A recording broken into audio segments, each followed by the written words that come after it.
আসসালামু আলাইকুম বন্ধুরা, কেমন আছেন সবাই? আজকে চলে আসলাম নতুন আরেকটি রেসিপি নিয়ে। আজকে মুরগির মাংস ভুনা করে দেখাবো। তো আমি এখানে ব্রয়লার মুরগির কয়েক পিস মাংস নিয়ে নিয়েছি। এখন এটাতে সুন্দর করে হলুদ লবণ মাখিয়ে নেব। সব কিছু পরিমাণ মতো দিতে হবে। এখন দিয়ে দিচ্ছি ভাজা জিরের গুঁড়া আর অল্প সামান্য শুকনো মরিচ বাটা। চাইলে আপনারা শুকনো মরিচের গুঁড়াটাও ইউজ করতে পারেন। এখন আমি এটাকে সুন্দরভাবে মেখে নিচ্ছি। সুন্দরভাবে মাখানো হয়ে গেলে এটা কিছুক্ষণ রেস্টে রেখে দিতে হবে। তো আমি এটাকে কিছুক্ষণ রেস্টে রেখে দিলাম। এখন চুলাতে কড়াই বসিয়ে দিলাম। এখন দিয়ে দিচ্ছি সয়াবিন তেল। আমি তেলটা গরম করে নেব। তারপর দিয়ে দিব কিছু পেঁয়াজ। পেঁয়াজগুলোকে আমি ভালোভাবে লালচে করে ভেজে নেব। ভালোভাবে নাড়াচাড়া করে ভাজতে হবে যেন এটা পুড়ে না যায়। ভিডিওটি ভালো লাগলে লাইক কমেন্ট শেয়ার করবেন।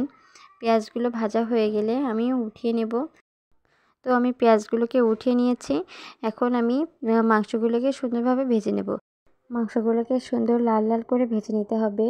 এক পাশ হয়ে গেলে অন্য পাশটাও ভেজে নিয়েছি। দেখুন এরকম লাল লাল করে ভেজে নিলাম। এখন আমি এটাতে আরও কিছু পেঁয়াজ কুচি দিয়ে দিচ্ছি। সাথে দিয়ে দিলাম 2টা তেজপাতা, একটা লং, এলাচ। তারপর দিয়ে দেবো বাটা মশলাগুলো। দিয়ে দিচ্ছি পেঁয়াজ বাটা, রসুন বাটা, শুকনো মরিচ বাটা, জিরা বাটা, আদা বাটা। সাথে দিয়ে দেব পরিমাণ মতো লবণ, পরিমাণ মতো হলুদ। তো সব কিছু দেওয়া হয়ে গেলে মশলাটাকে আমি সুন্দরভাবে কষিয়ে নেব। মশলাটাকে খুব ভাজা ভাজা করে সুন্দর করে কষাতে হবে। খাবারের স্বাদ কিন্তু অনেকটাই মশলা কষানোর উপর ডিপেন্ড করে। সো এটাকে খুব সুন্দরভাবে কষিয়ে নিতে হবে। তো আমি মশলাটাকে খুব সুন্দরভাবে নাড়াচাড়া করে কষিয়ে নিচ্ছি। তারপরে এটাতে আমি সামান্য পানি দিয়ে দিচ্ছি। পানি দিয়ে ঢাকা দিয়ে দেব। কিছুক্ষণের জন্য কষাতে দিয়ে দিলাম। ফিরে আসছি কিছুক্ষণ পর। আমার মশলাটা প্রায় কষানো হয়ে গেছে। দেখুন বন্ধুরা তেলটা উপরে উঠে আসছে। এখন আমি এতে আমার ভেজে রাখা মাংসগুলো দিয়ে দিচ্ছি। তো এবার মাংসগুলোকে মশলার সাথে খুব সুন্দরভাবে মিশিয়ে নিতে হবে। কিছুক্ষণ নাড়াচাড়া করে মশলার সাথে নেড়েচেড়ে নিতে হবে। মাংসটা আমি বেশ কিছুক্ষণ যাবৎ মশলার সাথে নেড়েচেড়ে নিচ্ছি। একটু ভাজা ভাজা ভাব নিয়ে আসছি। তো এ পর্যায়ে আমি কিছুটা পানি দিয়ে মাংসটাকে কষাতে দেব। এ পর্যায়ে আমি ঢাকনাটা দিয়ে দিলাম। ফিরে আসলাম কিছুক্ষণ পর। তো কিছুক্ষণ পর আমার মাংসটা প্রায় কষে আসছে। এখন আমি এতে একটু অল্প পরিমাণে ঝোলের পানি দিয়ে দিচ্ছি। এখানে গরম পানি ইউজ করাটাই বেশি ভালো হবে, এতে মাংসের স্বাদটা ঠিক থাকে। তো এবার এ পর্যায়ে আমি দিয়ে দেব একটু ভাজা জিরের গুঁড়া। এতে খুব সুন্দর একটা সুগন্ধ আসে। সাথে দিয়ে দিয়েছি কয়েকটি কাঁচামরিচ।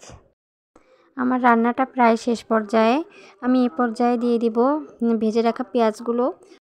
ভাজা পেঁয়াজটা দিলে খুব সুন্দর একটা ঘ্রাণ আসে আর মাংসের স্বাদটাও খুব ভালো লাগে খেতে। তো বন্ধুরা আমার রান্নাটা শেষ।